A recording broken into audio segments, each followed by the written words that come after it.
All right, it's early spring, beginning of March, and I'm gonna do some grafting on these crabapple rootstocks. So I have a crabapple tree that was putting up suckers. Spread the suckers around, I'll talk about that in a minute.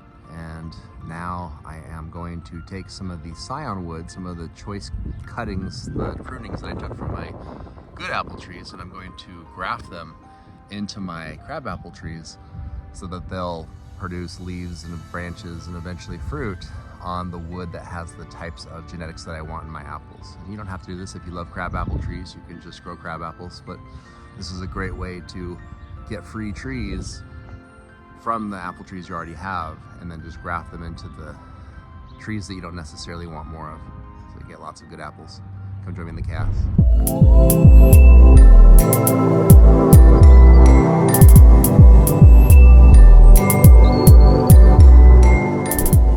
Here's some of the materials that I'm going to be using. So I have scion wood. So I have some Gala, some Fuji. I think those are the only ones I harvested. So these are all Galas and Fujis. Kind of a mix together because both of those are my favorites. So it's kind of a surprise. And then I have some flagging tape. You can use electrical tape or you can use grafting tape if you want. Flagging tape works fine. So I'm not telling you to go out and buy something you don't already have. Just use something that's elastic that'll hold the vascular system, the cambium of the scion to the rootstock. That's pretty much the only thing you have to do. So if you want to do it with flagging tape, you can, or if you want to spend a bunch of money on budding tape, whatever you want to do, just use what you want. Really sharp blade. So I have a Kirdashi blade. I made a little sheath for it so I don't hurt myself because it's extremely sharp. Some kind of Japanese folded steel, very sharp. That's the case for my mics, don't worry about that. But that's the basic stuff you need. You can just use a box cutter. You don't have to go out and buy an expensive blade, although that blade is only like $20 or something. So I'm gonna go ahead and dive in. All right, so just to give a little bit of context about this particular crabapple tree, this thing was just a little tiny sucker that popped out last year, and I transplanted it, moved it right here. In 1 year, it got to be an inch wide. So this particular genetics, these crabapple trees will grow 40 feet tall. I like them because they grow fast, and I love pruning, and I also love lots of growth and lots of fruit. So let me talk about what you do. So I pre-pruned these probably about a month or two ago. You can see that these are pre-pruned. And usually what you'll want to do is you're going to want to match the caliper or the diameter of your scion wood, which is this. So this is my improved wood. So I preserved these. I cut these like a couple months ago while they were still dormant, and I preserved them in a mini fridge. And so I'm just gonna stick in that little video of what I did. Old mini fridge. Gotta maintain that temperature just above freezing, just to keep these things dormant.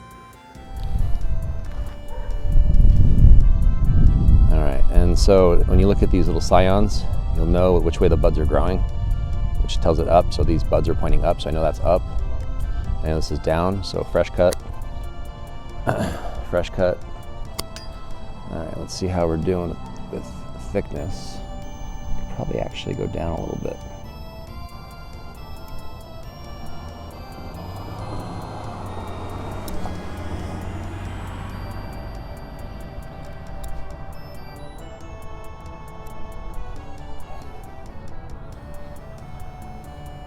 All right, so right now I'm making my whip cuts.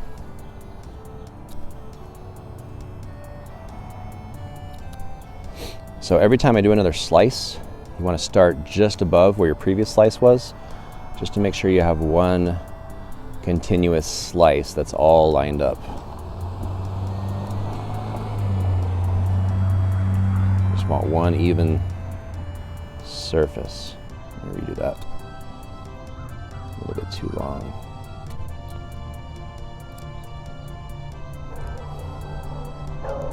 You want them to roughly be the same length and the same angle.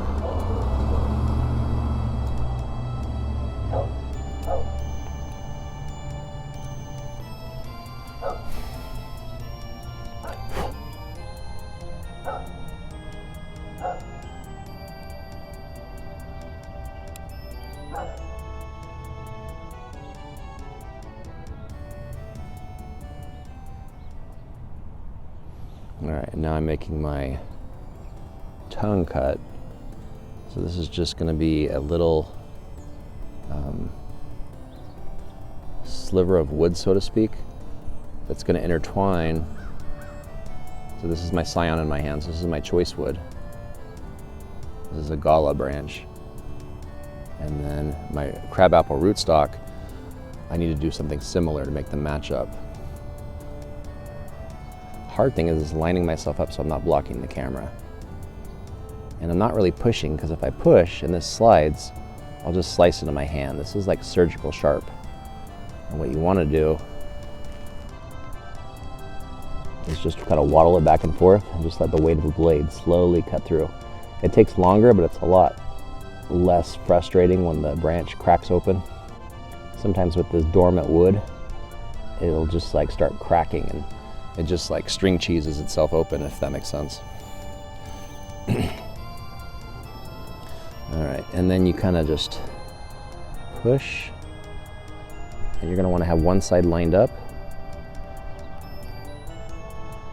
so that this side is lined up, and the other side's actually pretty close, which is surprising. Usually one side you'll have it and the other side won't be. That looks pretty good. All right, and you'll notice how that tongue causes it to kind of like keep itself in place, which is really nice, because I can't guarantee that no random animal is going to try to come over here and climb on this. Squirrels or birds. It's pretty small, so it's not super appealing to birds, but you never know. Or random kids walking through your yard touching stuff. All right, and then I have a couple buds, you'll notice, just right in this area. I don't want them to get in the way. And honestly, I don't really want the crabapple trees branches to make my leaves and whatnot. I'll probably let some of these go just to keep the rootstock alive while this thing gets established. But the objective here is that this scion wood is going to become my new tree, so to speak, my new growth.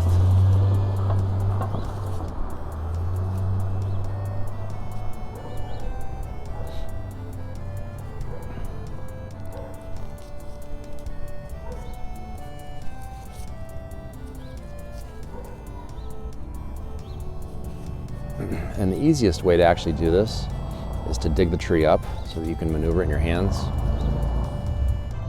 But I feel like I get better results if I don't disturb them and just leave them in the ground, and we do it this way. I know a lot of people want to do this really, really tight. The nice thing about a whip and tongue graft is you don't have to do it that tight, and you can still get a pretty good union because of that tongue, that little piece that kind of held them together.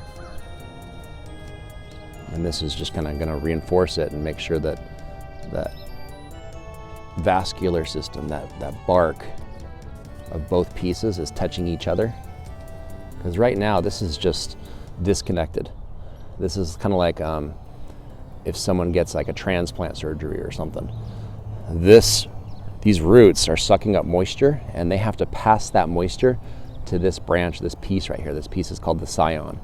And if it can't pass moisture between this bottom half and this top half, this part will die. It'll just wither and die because it can't get water and nutrients from the ground. So that's why this part right here is so critical, so that all those nutrients that are being picked up by the roots can be passed up all the way to this part right here.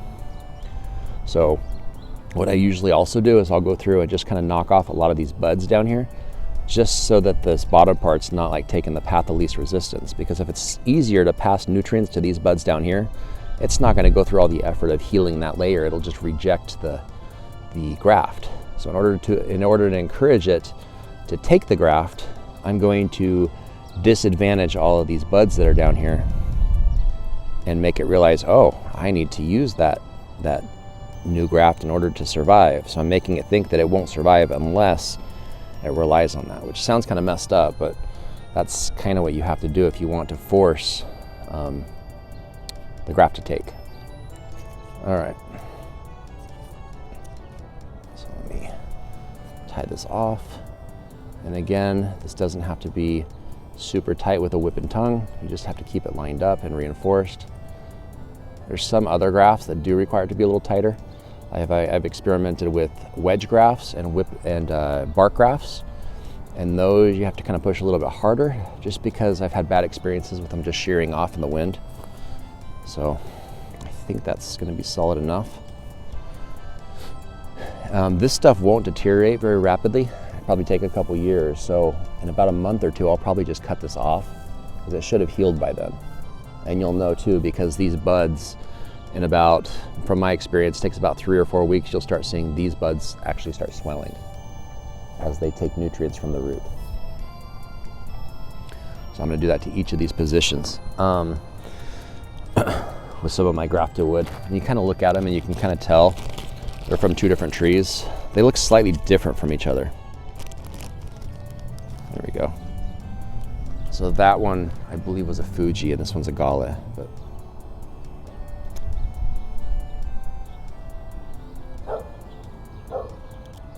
all right, so I'm making my whip on this branch, and looks like it matches about there. So I'll do my whip down here a little bit.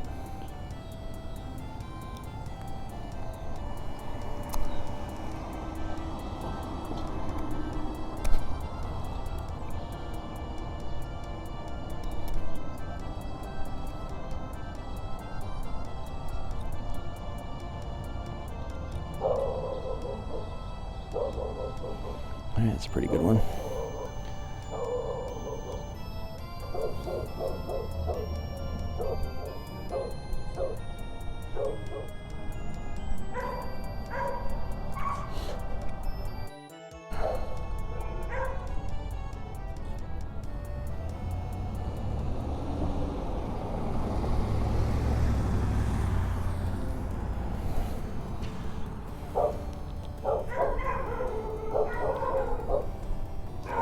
Matched up on both sides too.